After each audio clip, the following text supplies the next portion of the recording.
Bismillahirrahmanirrahim. Assalamualaikum warahmatullahi wabarakatuh. Selamat pagi anak-anak. Pada kesempatan kali ini kita akan belajar tentang sejarah kebudayaan Islam di Indonesia. Nah, pagi hari ini kita akan membahas tentang sunan-sunan atau biasa disebut dengan wali songo. Para wali khususnya di Pulau Jawa ketika itu.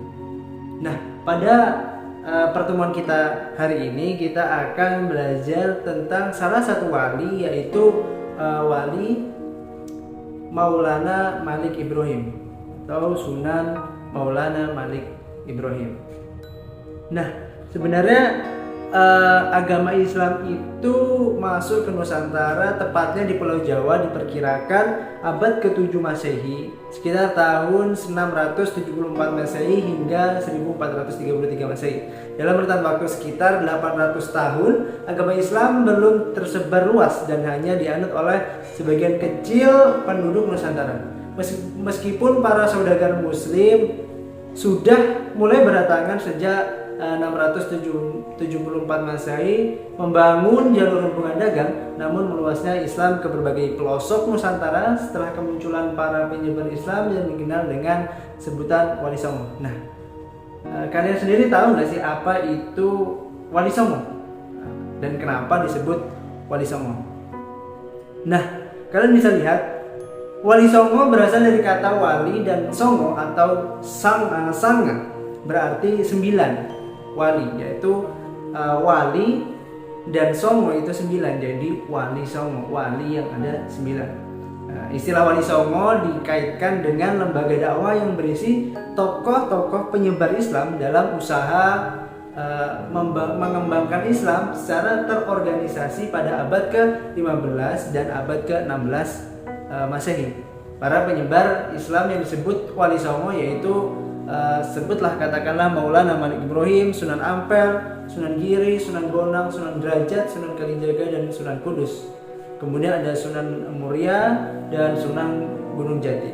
Nah, para mubalik ini menyebarkan Islam secara damai, santun, toleran, dan dapat menyesuaikan diri dengan adat-adat lokal penduduk Nusantara sehingga ajaran Islam diterima baik oleh masyarakat. Nah, kemudian bagaimana penyebaran Islam di luar Pulau Jawa? Nah, di luar Pulau Jawa pada abad ke-17 dan 18 muncul para tokoh yang mempunyai peran dalam mengembangkan Islam seperti Hamzah Al-Fansuri, Syekh Nuruddin Al-Raniri, kemudian Syekh Abdul Rauf Al-Singkili, Syamsuddin Al-Sumatrani, dan masih banyak lagi. Begitu pula di Nusa Tenggara Barat. Nah, muncul tokoh-tokoh penting yang mengembangkan Islam seperti Syekh Abdul Ghani Al-Bimawi, hingga berkembangnya jumlah pesantren di Lombok oleh beberapa tokoh seperti Soleh Hambali, Muhammad Zainuddin Abdul Majid, dan tokoh-tokoh yang lainnya. Nah, untuk itu mari kita lebih mengenal dan mendalami tokoh-tokoh tersebut sehingga kita dapat mencontoh dan kita dapat mempelajari apa rahasia, apa usaha-usaha, dan apa perjuangan para ulama pada zaman dahulu kala. Nah, kita langsung lihat, kita coba buka slide selanjutnya. Nah, kita akan membahas tentang biografi Maulana Malik Ibrahim atau Sunan Maulana Malik Ibrahim, yang biasa disebut juga Sunan Gresik, berasal dari Hasan atau dulu disebut dengan Persia. Ia dikenal dengan nama kakek bantal. Silsilah keturunannya tersambung dengan Nabi Muhammad SAW melalui Fatimah Zahra radhiyallahu anha dan Ali bin Abi Thalib dari jalur Husain bin Ali radhiyallahu anhu. Pada tahun 1371 Masehi, Sunan Maulana Malik Ibrahim datang ke Pulau Jawa dengan saudaranya Maulana Mahpur, Sayyid Yusuf Marabi, dan 40 orang pengiring atau pengikutnya. Mereka datang ke Pulau Jawa untuk menyebarkan agama Islam sambil berdagang. Desa Sembalo menjadi daerah yang pertama kali dituju sebuah tempat dekat Desa Leran, Kabupaten Gresik, sekitar 9 km dari arah utara kota Gresik. Lokasinya tidak jauh dari makam Fatimah binti Maimun. Dalam menyiarkan agama Islam, Sunan Maulana Malik Ibrahim mula-mula dengan berdagang, kemudian membuka toko, menyediakan kebutuhan pokok masyarakat dan menjualnya dengan harga murah. Di dekat pelabuhan yang berlokasi dengan Desa Lumo. Melalui kegiatan dagang, ia dapat berinteraksi dengan berbagai kalangan, pelaku jual beli, pemodal, pemilik kapal, dan pihak-pihak yang terkait dengan aktivitas perdagangan kala itu. Ia juga belajar bahasa daerah untuk mempermudah komunikasi dan kelancaran dakwahnya. Sehingga dalam waktu yang relatif singkat, Maulana Malik Ibrahim dapat menyesuaikan diri dengan masyarakat baik dalam menghadiri upacara-upacara perkawinan maupun acara-acara lainnya. Bahkan ia pun menjadi guru yang damai. Ya, jadi Maulana Malik Ibrahim ini menjadi guru yang menjadi juru damai apabila terjadi perselisihan antara warga di kala itu, di kalangan masyarakat. Berkat kesungguhan dan tanggung jawabnya menyebarkan Islam, ia dapat mendapat kepercayaan dari masyarakat, dan berkat taufik dan hidayah Allah Subhanahu wa taala, satu demi satu mereka memeluk agama Islam. Dalam kesehariannya, Maulana Malik Ibrahim tidak menentang secara tajam agama dan kepercayaan yang dianut penduduk asli. Ia berusaha menyampaikan keindahan dan kebaikan di dalam Islam sehingga warga dapat menerima dengan lapang dada dan tidak menentang dan membenci Islam. Kemudian setelah merasa dakwahnya cukup berhasil di Desa Sembalo, ia pindah ke kota Gresik dan tinggal di Desa Sawu. Selang beberapa lama ia mulai menyiarkan Islam ke kalangan istana Majapahit, kemudian mendatangi Raja Majapahit dan menyampaikan kebenaran agama Islam. Tapi sang raja belum menerima ajakannya, namun memberikan penghargaan dengan memberikan sebidang tanah di pinggiran kota Gresik yang kemudian dikenal dengan Desa Gapura. Nah, di tempat inilah Sunan Maulana Malik Ibrahim membuka pesantren dan menyampaikan kebenaran Islam kepada masyarakat. Nah, terdapat penjelasan dalam bahasa Arab pada inskripsi batu nisan maka Maulana Malik Ibrahim bahwa Maulana Malik Ibrahim adalah seorang tokoh yang terhormat dan dihormati oleh kalangan masyarakat dan juga jajaran panglima petinggi di istana kerajaan di kala itu. Terjemahan inskripsinya tersebut salah satunya adalah guru kebanggaan para pangeran. Kenapa? Karena di kala itu Maulana Malik Ibrahim dapat merangkul para pangeran dan jajaran petinggi di kerajaan Majapahit. Kemudian ada julukan penasihat raja dan para menteri, karena beliau dekat dengan para raja di kala itu dan menteri-menteri di kala itu. Nah, kemudian beliau mendapat julukan yaitu yang santun dan dermawan kepada para fakir miskin, karena beliau tidak hanya sekedar berdagang, namun juga menyantuni fakir miskin di tengah perdagangan dia. Jadi beliau tidak hanya merenggut pundi-pundi uang untuk hidupnya dia, namun dia juga membantu para fakir miskin agar dapat hidup lebih layak dan lebih baik. Nah, kemudian kalian bisa lihat pada slide selanjutnya. Tadi sudah Bapak sampaikan di slide saya tersebut. Nah, Maulana Malik Ibrahim ini silsilahnya sudah jelas, yaitu dari Rasulullah SAW. Tadi sudah kita bahas pendidikan, dan juga beliau menempuh pendidikan di Yaman, kemudian melanjutkan dakwah ke Indonesia. Nah, kemudian peran Maulana Malik Ibrahim dalam mengembangkan Islam di Indonesia itu seperti apa? Kita akan bahas lebih dalam. Dalam melakukan dakwah Islam di daerah Gresik dan sekitarnya, Sunan Maulana Malik Ibrahim mempunyai peran penting dalam mengembangkan Islam, khususnya di Pulau Jawa. Yaitu yang pertama adalah mengembangkan Islam melalui jalur perdagangan. Maulana Malik Ibrahim memulai aktivitas dakwahnya dengan berdagang di tempat terbuka yang berlokasi di daerah Lumo, dekat pelabuhan. Ia menyediakan kebutuhan pokok dengan harga murah dan terjangkau oleh masyarakat. Pergaulannya yang didasari akhlak mulia dan penuh keramahan, kesantunan dan toleran dalam keseharian menjadikan masyarakat mudah tertarik untuk memeluk agama Islam. Pilihan lokasi dakwah dekat pelabuhan berhubungan erat dengan aktivitas dagang yang berada di daerah pesisir pantai yang menjadi pusat kegiatan ekonomi. Dengan demikian, Maulana Malik Ibrahim banyak berinteraksi dengan para pedagang yang berada di wilayah Jawa dan daerah sekitarnya.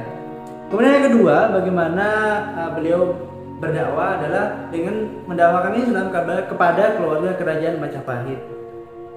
Seperti yang tadi sudah Bapak singgung di atas sebelumnya, setelah membentuk komunitas muslim di Pesucinan dan berada di dekat daerah pelabuhan pantai utara Gresik, Maulana Malik Ibrahim berkesempatan menyampaikan dakwah Islam bersama dengan aktivitas perdagangan. Ia menyampaikan dengan penuh kesantunan dan akhlak mulia. Satu persatu pemeluk Islam terus bertambah dari hari ke hari. Setelah merasa dakwahnya berhasil di Sembalo, Sunan Gresik pindah ke kota Gresik dan tinggal di desa Sau.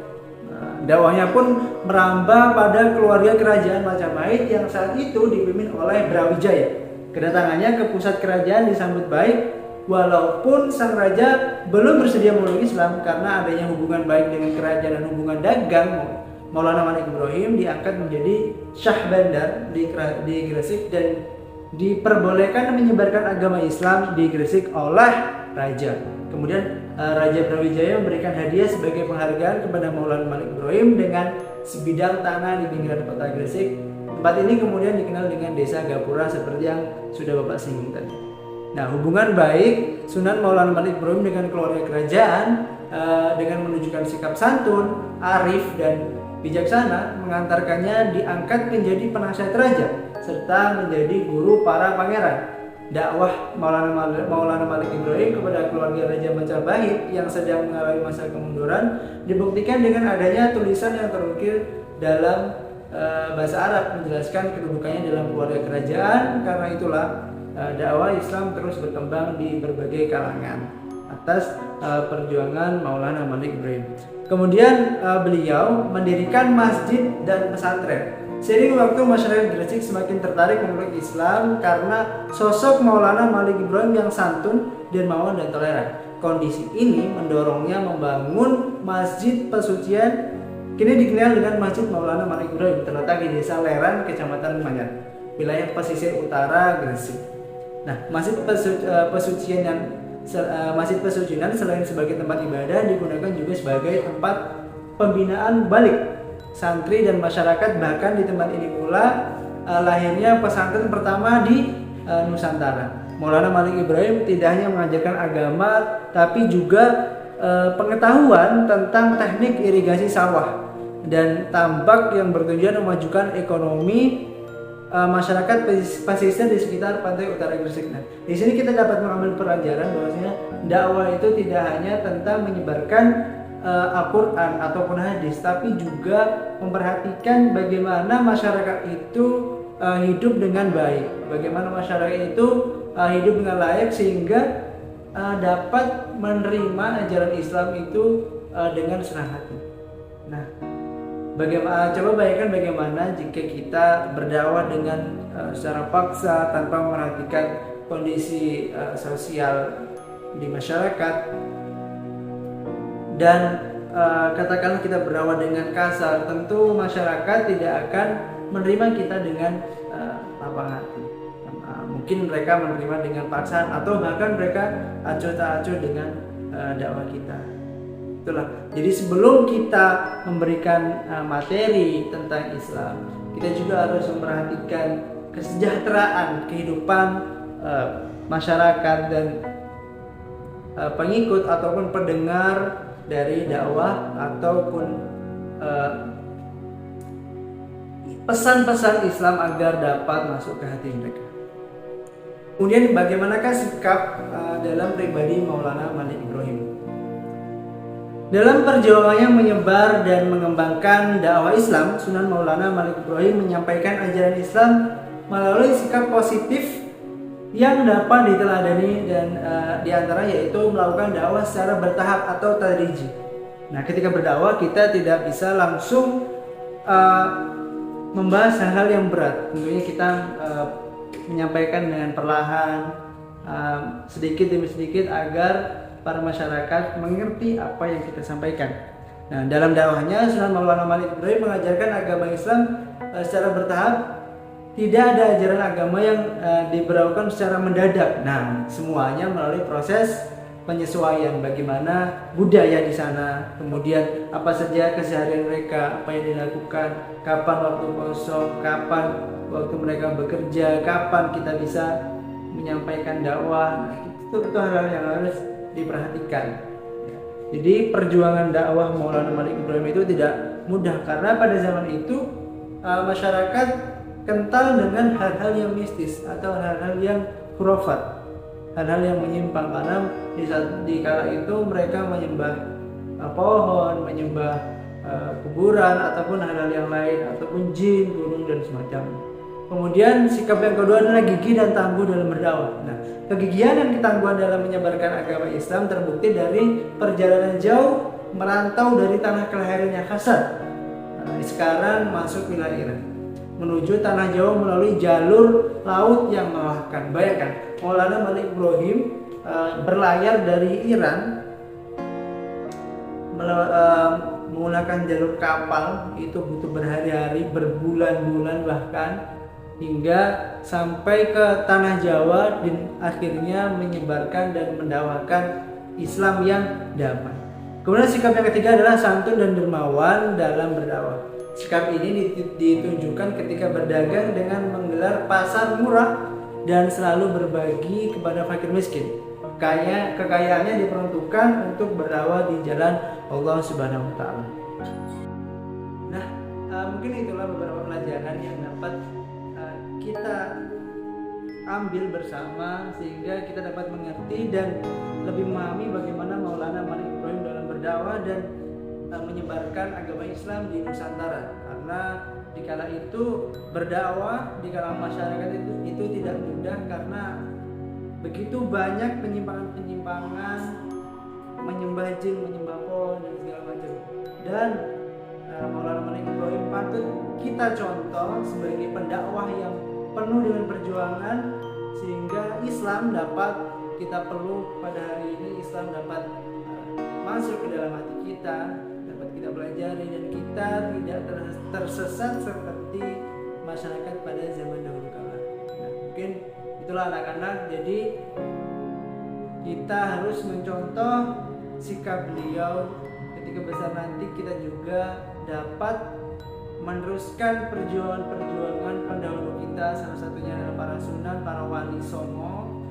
Kita berdakwah tidak usah muluk-muluk dakwah yang terlalu sulit. Mungkin kita bisa memulai dengan menasihati teman kita mengingatkan, kita membangunkan ketika teman kita tidur, ketika belajar. Itu salah satu juga sikap yang harus kita contoh dari Maulana Malik Ibrahim, karena beliau itu berperang melawan kebodohan. Ya, jadi kita juga harus sedikit demi sedikit mencontoh apa yang beliau ajarkan, apa yang beliau perjuangkan untuk kedamaian umat Islam khususnya di masyarakat di Nusantara. Mungkin itu saja anak-anak pelajaran kita pada hari ini. Selanjutnya kita insya Allah akan belajar tentang sunan-sunan yang lain, Sunan Ampel, Sunan Giri, Sunan Bonang, dan sunan-sunan yang lain, sehingga kita dapat mengerti bagaimana perjuangan pendahulu-pendahulu kita dalam menyebarkan, mendakwahkan Islam dan menanamkan keimanan kepada masyarakat Nusantara atau sekarang disebut dengan Indonesia. Baik, untuk itu Bapak akhiri. Wabillahi taufiq wal hidayah. Wassalamualaikum warahmatullahi